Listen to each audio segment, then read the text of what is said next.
southern wine that needs just a little bit of salt.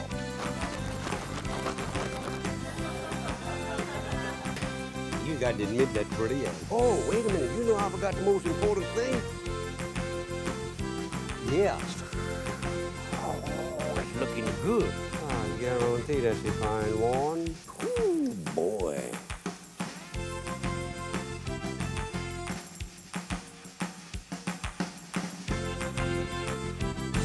Hello there, I'm Justin Wilson. When I was a little fella, helping Mama in the kitchen, Mama told me one day to cook some okra. Well, let me tell you, I cooked that okra and cooked it and made a terrible mess. Mama thought it was funny and made me do it over, and she told me to get the slime out of it. Most people call it slime. I don't. I call it thick juice.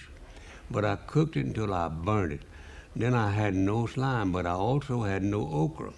Mama showed me what she meant by taking the slime out. I said, Mama, there's still some slime in this. She said, of course there is. That's where the flavor is. From that time on, I had the pleasure of watching my mother create dishes from leftovers and from practically nothing.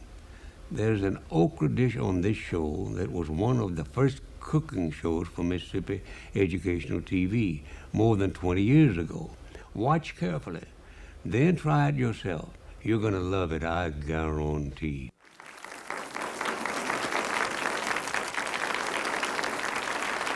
How y'all are? I'm glad for you to see me, I guarantee.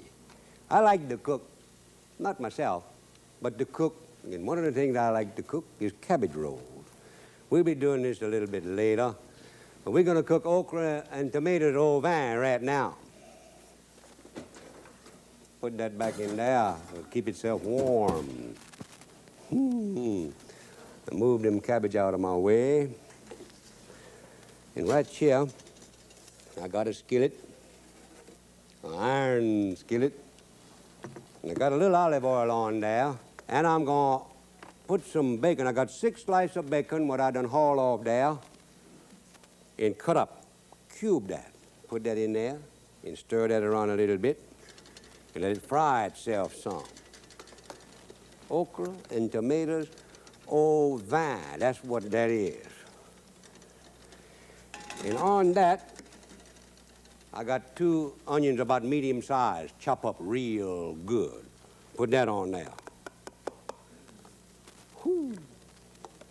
Then I got one medium-sized clove of garlic. I got that chopped up. Put that on there too. And we're going to stir that just at least a little bit. Oh, yeah. And putting all that oil in there, that reminds me of 2 Cajun friends what I got what worked for a big oil company down in South Louisiana several years ago. And they got us shook up in the company, and they told me, look, we got to make a transfer with you because we don't want to lose you. You've been here about 25 or 24 years, and we want you to stay on. And what we're going to do, we're going to transfer you to somewhere else. And they sent them to Oklahoma, a foreign country to them, Oklahoma. And they get up there, and they go to work in one of them old pumping stations what they've been having in Oklahoma for year and year. Got a bull wheel on that pump, about 18 feet on diameter. Great big thing, I guarantee.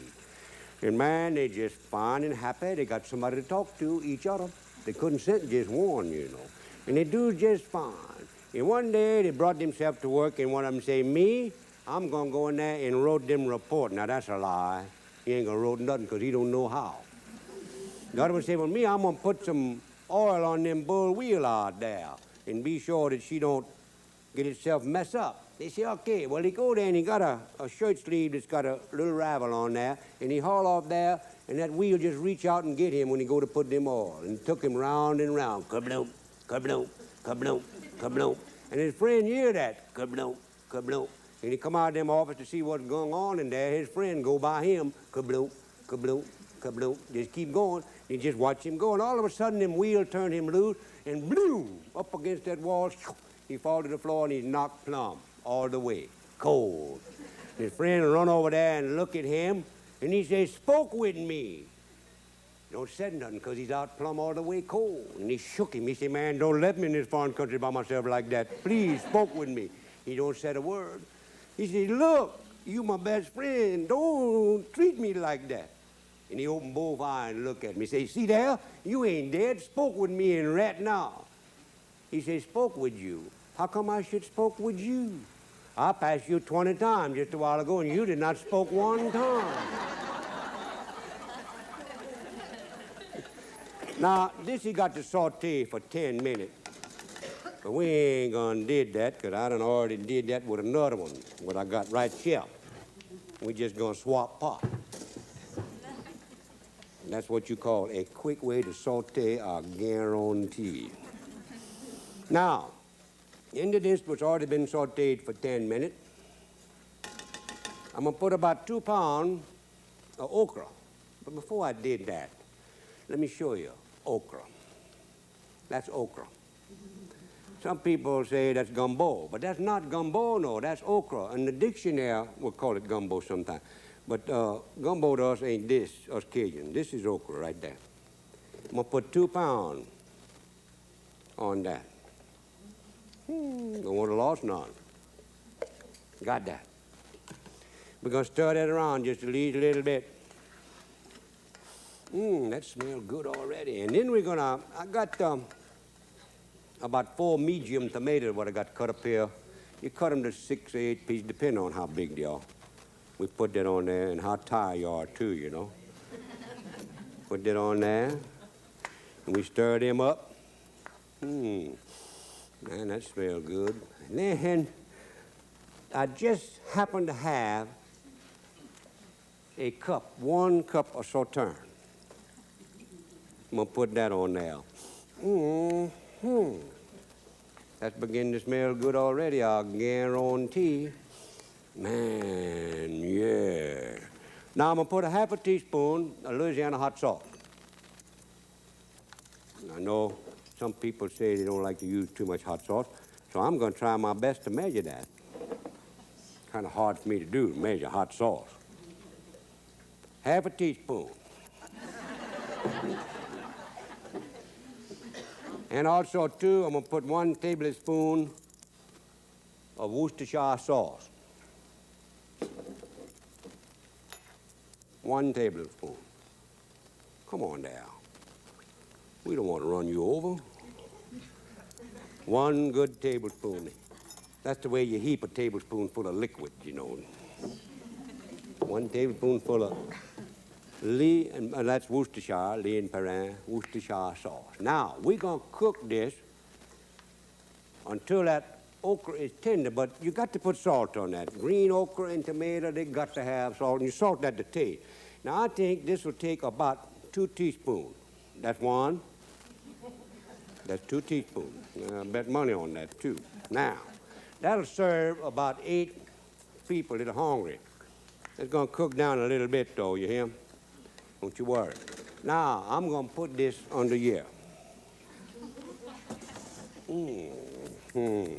And make something else what I got to cook for you here today. Macaroni, a cheese and cheese au vin. Don't want to spill them vin. That's wine. Doing that pretty? I guarantee. For this recipe, now we need 2 12-ounce packages of macaroni. I got 2 kinds in here. I got elbow and shell. Now, look at that. I'm gonna put this olive oil on there. Grease the side all over, the best we can with that, because we don't want them casseroles to stick, no. There you go. And what we did, the reason I put that olive oil is I like olive oil, and of all the fats, I guess it's the most healthy of all of them. Now, I put a layer of macaroni on the bottom of this. Look out there, don't lose it. And don't broke it, and don't brought it back, I guarantee. That's what a Cajun told me one time. We put that in there, a real good layer of that. And then I'm going to put a layer of grated American cheese. Now, that's about 2½ cup we put on each layer. Mm-hmm. Oh, guarantee. You like a lot of cheese in this because it make it taste more better. That's for sure. And right here, I just happen to have a little Romana. I got a ½ cup, and I'm going to put half of it on this layer. It don't look like I'm going to have but 2 layers. Now, put that there. And then I put some more macaroni. Elbow and the other. Ooh, you kid. Boy, that's pretty. Spread out that real good. You see that water that cold water you put on there? That keeps it from sticking together, too, when you're trying to do something with that. Man, now that's pretty, yeah. Then I put some more of them cheese, just like I did before. Put that American cheese on there. You can't say American cheese. Get them American cheese all over there. You know, guarantee, and I love it. Now, then I'm put this good old Romana. You can use Parmesan or Parmesan cheese if you would like, if you don't got some Romana. But what I recommend is to use 3 different kinds of cheeses. Now, I'm going to strip this with Swiss cheese. Just 1 layer right on the top. Mm-hmm. Look like I'm dealing cards, huh? Play a little hand of bourrée here with them cheese. I guarantee that would be the day. Ooh-wee. This religious cheese is just holy as it can be. I don't know how I come out even like that because I didn't count that, though. Now, I got that did. I got something else I got to did right here. First, let me dry my hand off. What I'm going to do right now is I'm going to beat the daylight out of 6 eggs. That ain't like a duck egg. It's so hard to broke. You know, duck eggs are more hard to broke than chicken eggs.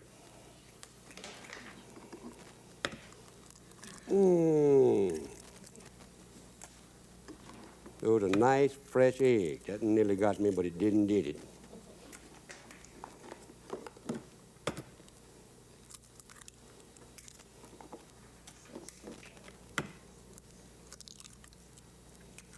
Now, I'm going to take them fork, and I'm going to haul off there and whoop them eggs. Just a little bit. And as I did that, I'm pouring a little sauteing wine on there because it tastes good. That's how come the reason. And we pour that on there. We pour a little bit first, and we beat that.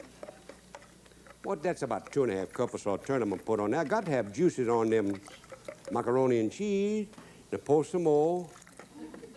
And if that ain't enough, you can put more. What you want to do is have it smell like eggnog. Not quite ready. Put the rest. Now.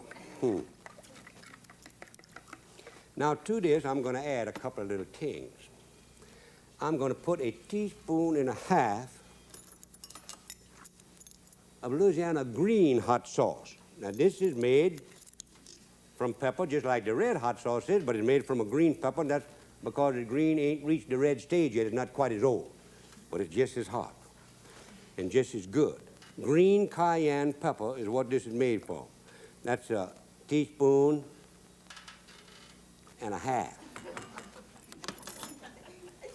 Now, you know, every time I see that, here's the red and the green. They're both the same kind of sauce, only made from a different color pepper.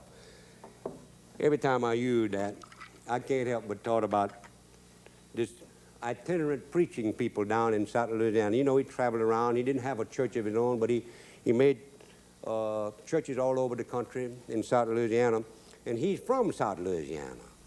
And he know from time to time that he got to eat at this place or that place. And he got one place to eat, but the people done moved there from way up north, you know, way up north, around Jackson, Mississippi, someplace like that. And so he said, look, I got to took my seasoning with me because they don't know how to cook something with this real good hot stuff what we got down there. So he brought his own stuff with him, his hot pepper and his hot vinegar, all them things like that. And they got a little boy visiting there one day, and he tasted some of that, and whew, man, they let him have it. And then it said, "Preacher, do you preach hell's fire and brimstone and damnation?" "Oh," he said, "of course I did that." Well, he said, "I want to let you know you're the first one I ever saw that took his own with him, I guarantee you." Now, what I'm going to do, I got to put a little Worcestershire sauce on this, just a little bit. Now, I done put some hot sauce in this already, and it's good. Now, I'm going to stir this around a little bit. I put about a half a tablespoonful of that Worcestershire. You can put a little bit more. I'm going to stir that around, and then I'm going to pour it right over this casserole. Now, you can add a little salt if you would like to this, but remember, we got the macaroni had been cooked in salted water. And you can add a little water if you don't got enough, and I don't got quite enough, and I got to get just a little water. A cup of water. And you want that to where it don't quite cover this, barely cover it, one or the other. So made some difference. One good thing about Cajun cooking, if you make a little mistake, it don't make some difference. It's going to come out good anyhow, I guarantee you. Now, what we're going to do is put this in a oven that's been preheated to 350 degrees. We're going to put that on there right now. 350, that's right. Ooh-wee, that's pretty. I guarantee. Now, you lay that in there, you leave that in there until the cheese is a rich golden brown. That's how long. How long it took? How long is a piece of string? Huh? That's how long it took. It depends. Sometimes some ovens is a little bit more better than others. So what you did, you leave it till it's a beautiful golden brown, and I'm going to show you that after a while. Now, I'm going to make some cabbage roll a la Marie. Look at that. Don't that pretty? Now, what I'm going to do right here is fix this, but that remind me, all this stuff I got to keep track of all the time, kind of remind me of one of them chemicals experiment and make me think about some of us Cajun, we get there pretty smart, you know. We got all kind of people, doctor, lawyer, college professor that are Cajun. And also, too, I got a friend that was a scientist. And I mean, he was a good one. He was self-taught. He taught himself, all them scientists. And I never will forgot, he come up on an experiment on his mind that he got to perform. And it required to have a great big rock stone, and there ain't no great big rock stone in South Louisiana. I guarantee. And also, too, you got to have a high hill for them stones. There ain't none of them, too. So he brought himself up north, way up north around Shreveport, a town named Shongaloo in North Louisiana. It's right near the Arkansas line, and it's the highest spot in Louisiana.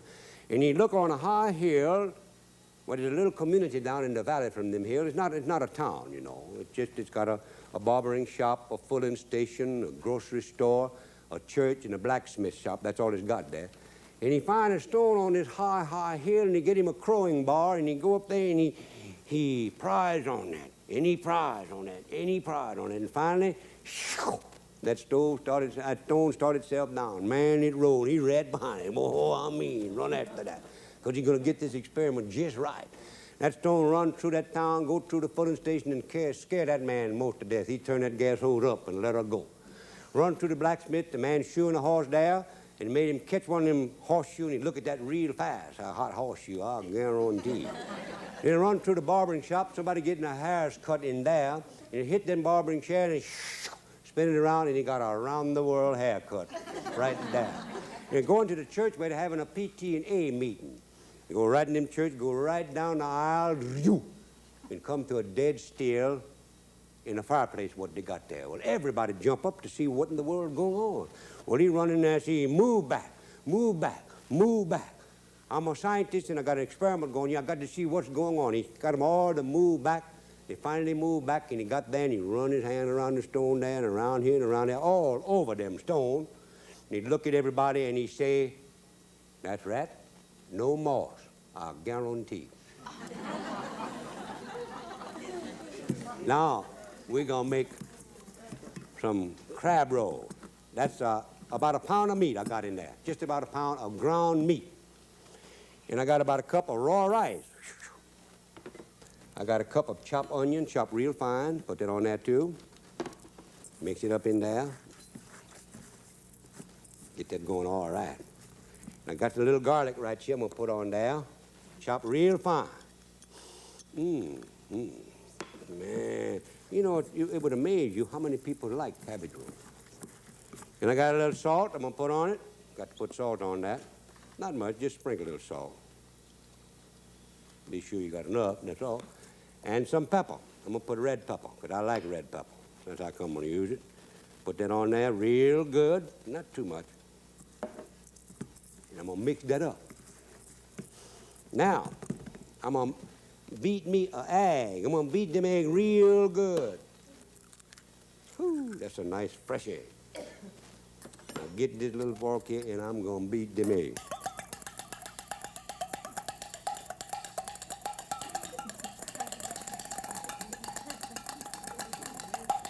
And pour it right on there.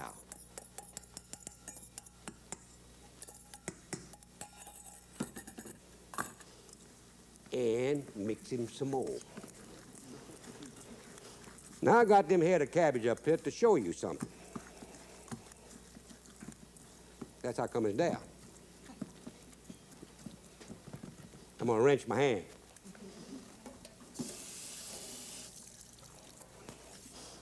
You can't show something with egg on your hand, I'll guarantee. You take these leaves from this cabbage like this. You take them off. And you take a knife and you cut them tough parts. You trim away the tough part like that. Because you got to fix those leaves so that you can wrap something up in there. But you can't get them with them green like this. You put them in a pan of hot water and they get tender. I happen to have one right here. Ain't that nice? Yeah. You don't let them cook too long because if you do, they get too tender. And then you take a tablespoon and you get just about a tablespoon of this right here. And you put them on that leaf. Just like that. That's a nice big leaf. And I'm going to roll that real good. Just like this. Roll them up. Take one toothpick, that's all it's going to take. Put it on there. And I happen to have a pan with the rest of them already rolled. I'm going to put them on there. Now, I got this pan right here, and I got to put something I got right here on now. I got this kind of diluted a little bit. The tomato sauce, I diluted with a quarter of a cup of claret wine. Now put that on there. Ooh-wee, that's pretty, yeah. Cover that good. And I got some aluminum foil, and I'm going to cover that and make it tight. Tight, tight, tight. Because the way you cook a cabbage roll, about 45 minutes to an hour, is you let it steam. You put it in the oven for 350 degrees and cook it from 45 minutes to 1 hour and let it steam. Now, I'll put this down here out of my way. We got these right here. I done show you that.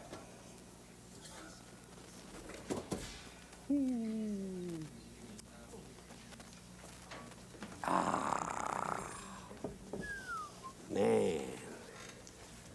Serve myself a little bit of that okra and tomato, what we already cooked. And the cabbage roll. Oh, yeah. Oh, yeah. Get them cabbage roll. And some of them good macaroni and cheese. I guarantee. And I want to tell you right now, that's fine. I got a friend that's got a vegetable garden eating all this, make me think about that. And it's a fine garden, but he showed a fellow one day and he didn't think it was so fine. He told him, what you ought to did with that garden is plow it with a white mule. It'll improve it 100%. He said, well, I don't believe that. But he did believe it. And so he said, I know a fella got a white mule, and he went driving up to him. He got there. He said, I understand you got an old white mule. He said, yeah, there he is over there. He said, I would like to board him. He said, oh, I can't sold him. He's like a member of the family. We just don't want to do that. We're going to retire together. He said, well, I was going to give you 150. He said, you done bought yourself a mule. And he said, okay, I can't took him today because I don't got my trailing truck, but I'm going to pay you right now. He said, you don't got to pay me now. He said, oh, yeah, I'm going to play bourrée tonight. And I may not have a nickel, not a red cent penny nickel in the morning.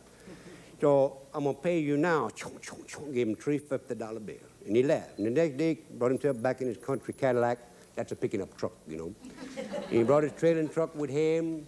And he drove up there, and this fellow met him. He said, I'm glad for you to see me. He said, I'm glad for you to see me, too. And he said, it broke my heart to tell you, but you know the mule you bought from me? He said, yeah, of course I know. I put my money. He said, that old mule done haul off and dropped dead. Whew, he said, that's bad. And he said, yeah, and I done been to town, and I bought a case of them old master whiskey and some pop with foam on top and a few pair of underwires and a couple of shirts, and I don't got some money left. He said, well, that's bad, but help me load him up. He said, what you going to do with a dead mule? He said, I'm going to raffle him off. That's what I'm going to do. He said, a dead mule? He said, yeah, help me load him up. He said, I ain't going to tell nobody. He said, okay. So he helped him load him up. He didn't see him for about 4 or 3 weeks. He said, I ran into him. He said, you raffled that old dead mule off? He said, of course I did. I sold 1,000 chances for $1 a chance. I made $850. That's the ticket. He said, I bet you made a lot of people mad, huh? He said, only one. And he said, I gave him his money back, I guarantee. Oh, shucks. Oh, no.